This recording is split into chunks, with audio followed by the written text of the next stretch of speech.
جی گڑیا، ہم لوگوں نے کریٹیسزم میں پہلا جو ہم لوگوں نے پڑھنا ہے رائٹر، وہ ہے ارسطاٹل۔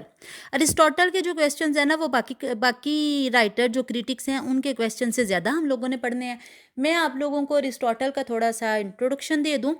ارسطو جو ہے نا، یہ ان گریٹ پرسنالٹیز میں سے ہے جن کا نام آپ کہہ لو کہ رہتی دنیا تک رہے گا۔ دیکھو، اگر اتنی صدیاں گزرنے کے بعد آج بھی ہم ارسطاٹل کو پڑھ رہے ہیں، دیٹس مین کہ اس میں کچھ ہے، اور اس کا نام جو ہے وہ رہتی دنیا تک رہے گا۔ ارسطو جو ہے نا، یہ جو حضرت عیسیٰ علیہ السلام یا جیسس جس کو کرسچن بولتے ہیں، ان کی پیدائش سے بھی 400 سال پہلے کی بات ہے، جب یہ ارسطو تھا، ٹھیک ہے۔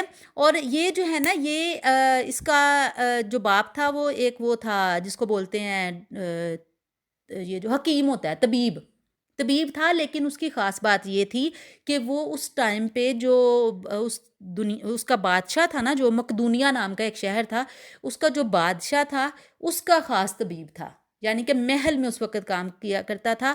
اور ارسطاٹل جو ہے نا، اس نے بھی حکمت کی تعلیم حاصل کی تھی، طب کی تعلیم حاصل کی تھی، اور اس نے بہت ساری میڈیسنز پہ جو ہے نا تحقیق کی تھی، اور ان تحقیق اور تجربات کے دوران اس نے اپنے باپ کا ساتھ دیا تھا، اس وجہ سے یہ طب میں بھی ماہر تھا۔ اس کی جو ہے نا تحقیق جو اس نے اپنے باپ کے ساتھ کی نا، جب بہت چھوٹا تھا، اس وقت ہی اس کے ذہن میں یہ بات پڑ گئی کہ میں نے تحقیق کرنی ہے، ٹھیک ہے۔ اور اس کے بعد جو ہے نا، یہ 18 سال کی عمر میں، یعنی کہ جب 18 سال کا ہوا نا، تو اس کو اس کے باپ نے افلاطون یا پلیٹو کے پاس چھوڑ دیا۔ پلیٹو جو ہے نا، اس کا استاد تھا ارسطاٹل کا، اس نے اس کے پاس چھوڑ دیا، اور اس کا استاد، جیسے علامہ اقبال کے بارے میں شمس العلماء جو ہے انہوں نے کہا تھا کہ اقبال جیسا شاگرد استاد کو محقق سے محقق تر بنا دیتا ہے۔ سیم ایز ارسطاٹل کے بارے میں پلیٹو نے کہا تھا کہ یہ پیراگون آف انٹیلیجنس ہے، یہ ذہانت کا مجسمہ ہے۔ اس کے استاد نے اپنے شاگرد کے بارے میں کہا تھا، اور یہ مقام پلیٹو کی مجلس میں بڑے کم لوگوں کو ملا تھا، کسی طالب علم کو۔ اس نے اتنی کتابیں لکھی تھی اس دور میں جب کہیں پبلشنگ نہیں ہوتی تھی، اس نے تب کتابیں لکھی تھی، اور اتنی لکھی تھی کہ سوچنے والا حیران رہ جاتا تھا۔ کچھ کریٹکس اس کے بارے میں بات کرنے والے یہ کہتے ہیں کہ اس نے 400 کتابیں لکھی تھی، کچھ لوگ یہ کہتے تھے کہ اس نے 1000 کے قریب کتابیں، رسائل اور جرائد لکھے تھے۔ لیکن ابھی تک بڑے لوگ اس بات میں معاملے میں الجھے ہوئے ہیں کہ اس کا لکھا ہوا اوریجنل مٹیریل ہمارے تک نہیں پہنچا۔ یہ کچھ لوگوں کا یہ کہنا ہے کہ جو کچھ ہم پڑھ رہے ہیں یا تو اس کی کسی کتاب کی سمری ہے، کیونکہ اس نے لکھا ہی اتنا تھا، اس نے ریسرچ ہی اتنی کی تھی کہ اتنا سا مٹیریل جو ہمیں ملا ہے یہ تو اس کے مقابلے میں کچھ بھی نہیں ہے۔ لیکن زیادہ تر لوگ جو اس بارے میں بات کرتے ہیں نا، وہ یہ کہتے ہیں کہ شاید یہ وہ نوٹس ہیں جو ارسطاٹل نے اپنے شاگردوں کو پڑھایا، تو ان میں سے کسی شاگرد نے نوٹس بنا لیے۔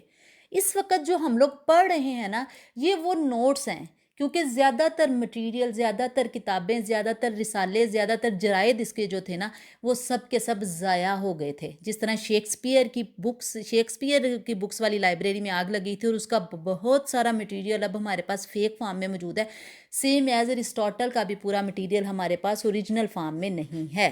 اور بڑی ٹرمز ایسی ہیں جس کے بارے میں یہ کہا جاتا ہے کہ یہ، جیسے کہ جو ہے کتھارسس پڑھنے میں ہمیں مسئلہ بہت ہوتا ہے۔ اس کی وجہ کیا ہے کہ ارسطاٹل نے صرف کتھارسس کا ورڈ یوز کیا، اس کو ایکسپلین نہیں کیا، اور کچھ کریٹکس کا کہنا ہے کہ ارسطاٹل نے ورڈ یوز کیا ہے تو اس نے ضرور اس کو ڈیفائن بھی کیا ہوگا، لیکن وہ کتاب یا وہ رسالہ جس میں اس نے اس پہ لکھا ہے وہ ہمارے تک نہیں پہنچا، ٹھیک ہے۔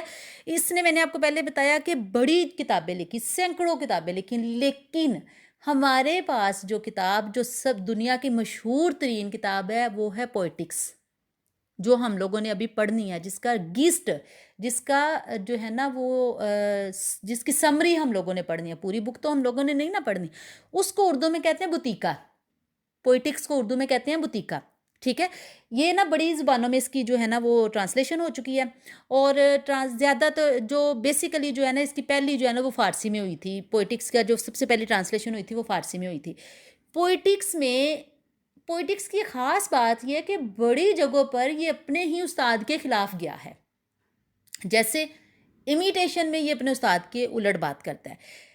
اس کا جو استاد تھا پلیٹو گڑیا، اس نے اپنی پوئٹکس میں اپنی کتاب میں سے جو ہے نا، اس کی کتاب کا نام تھا ایک سیکنڈ، ریپبلک کے نام سے گڑیا اس کی بک تھی پلیٹو کی. اس نے اپنی ریپبلک میں سے پوئٹ حضرات کو نکال باہر پھینکا تھا کہ یہ لوگ آئیڈل کریچرز ہیں. آپ لوگوں نے پورا پڑھا ہے نا شیما سینے کا ڈیفینس آف پوئزی. تو اس نے ریپبلک میں سے پلیٹو نے نکال باہر کیا تھا سارے پوئٹس کو کہ پوئٹس آئیڈل کریچرز ہیں، یہ فحاشی پھیلاتے ہیں، ولگرنیس ہے ان کی رائٹنگز میں، اور یہ جو لکھتے ہیں اس سے جذبات بھڑکتے ہیں اور لوگ گناہ کی طرف مائل ہوتے ہیں. لیکن ارسطاٹل اس پوائنٹ میں اپنے استاد کے خلاف گیا اور اس نے کہا کہ پوئٹس جو ہیں وہ ایک بڑی امپورٹنٹ کریچر ہے فار سوسائٹی ریفرمیشن. ٹھیک ہے. تو کئی جگہوں پر یہ پوئٹکس میں اپنے استاد کے خلاف گیا اور اس نے ایک نئی چیزوں کی بنیاد رکھی، اور اس کی سب سے بیسٹ ایگزامپل جو ہم پوئٹکس میں آگے چل کے پڑھیں گے وہ ہے امیٹیشن. ٹھیک ہے. اس نے جو پوئٹکس میں اس نے امیٹیشن کے بارے میں، نیچر آف پوئٹری کے بارے میں، اور فنکشن آف پوئٹری کے بارے میں، اینڈ وہ پوئٹری کی کائنڈس کے بارے میں، اور ٹریجڈی کے مین رولز کیا ہیں، کنسٹیٹوئنٹ آف ٹریجڈی کیا ہے، اور ٹریجڈی کیسی ہونی چاہیے، اور ٹریجڈی کی بیسکس کیا ہیں، ٹریجڈی نکلی کہاں سے ہے، ان سب کے بارے میں لکھا. اور ایسا لکھا کہ آج کے دن تک بھی وہ اپلیکیبل ہے اور ہم اسی کو لے کر چل رہے ہیں، ارسطاٹل کو ہی لے کر چل رہے ہیں. اور ارسطاٹل پڑھتے ہوئے ایک بک جو ہم بار بار ڈسکس کریں گے وہ ہے ایڈیپس ریکس. کیونکہ اکارڈنگ ٹو ارسطاٹل ایڈیپس ریکس جو ہے وہ پورے کا پورا جو ہے نا ایک ٹائٹلی ووون اسٹرکچرڈ اور فارمڈ ٹریجڈی ہے، جو کہ گریک ٹریجڈی کے تمام رولز اینڈ ریگولیشنز پر پوری اترتی ہے.